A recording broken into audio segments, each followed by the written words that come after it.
Ce concept débute dans les années 1960 avec l'arrivée de Jean Lesage et le début de la Révolution tranquille au Québec.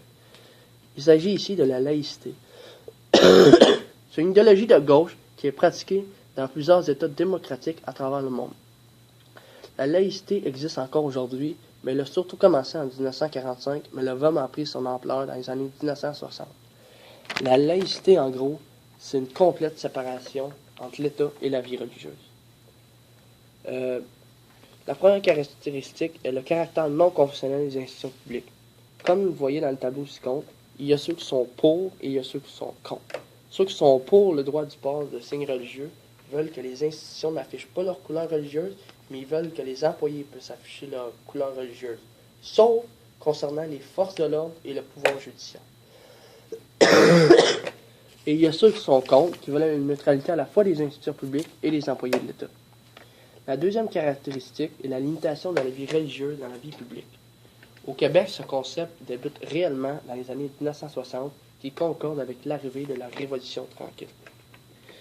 Aujourd'hui, il y a plusieurs mouvements laïques qui militent en faveur de la limitation de la vie religieuse. Exemple, le MLQ, qui va souvent en cour de justice pour faire valoir ses points. Un autre de ces aspects de la limitation de la vie religieuse est le respect de la liberté de conscience et de religion. Un exemple, lorsque vous allez à la banque, vous ne voulez pas savoir que l'employé en face de vous pratique telle religion. Ceci s'agit du respect de la liberté de conscience et de religion. Et finalement, on aimerait que les personnes puissent pratiquer leur religion dans les espaces privés, soit leur domicile ou un temple religieux, et non dans l'espace public. On a souvent vu des cas de personnes qui faisaient une prière dans un espace public, ce qui a entraîné des conflits. Le troisième phénomène est la baisse de la fréquentation religieuse. Au Québec, à partir du début de la Révolution tranquille, les gens perdent leur attachement à la religion en raison de la laïcité du gouvernement Jean Lesage. Aujourd'hui, il y a trois phénomènes qui font en sorte que la vie religieuse est en baisse aujourd'hui. La première est en raison du laïcisme de l'État. La deuxième est en raison de la nouvelle génération de personnes. Dans les années 50, par exemple, le monde était né dans la religion, tandis qu'aujourd'hui, nous sommes nés dans le laïcisme. Alors, ceci n'incite personne à aller pratiquer la religion. Finalement, il n'y a aucune présence de l'Église en société.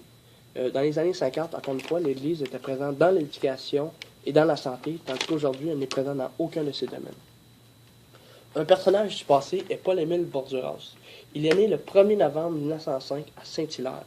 Il est surtout reconnu pour avoir écrit le livre Refus global avec 15 autres co-citoyens, mais il en est surtout l'auteur principal. À la suite de la publication de ce livre, il perd son emploi de professeur d'art à l'École du meuble de Montréal.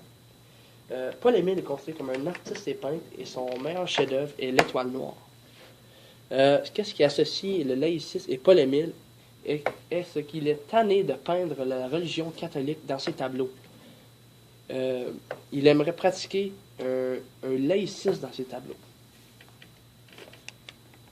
Une des manifestations culturelles qui touche le laïcisme est le refus global. C'est un manifeste décriant le conservatisme de la société québécoise politique et religieuse et rompant avec ses valeurs traditionnelles.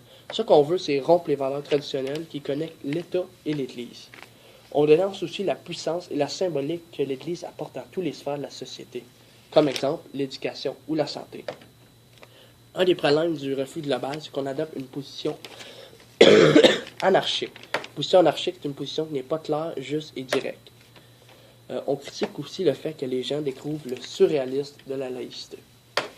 Pour les historiens, le manifeste refus global est considéré comme un geste révolutionnaire qui va enclencher le début de la Révolution tranquille. Un personnage ici présent est la commission Bouchard-Taylor.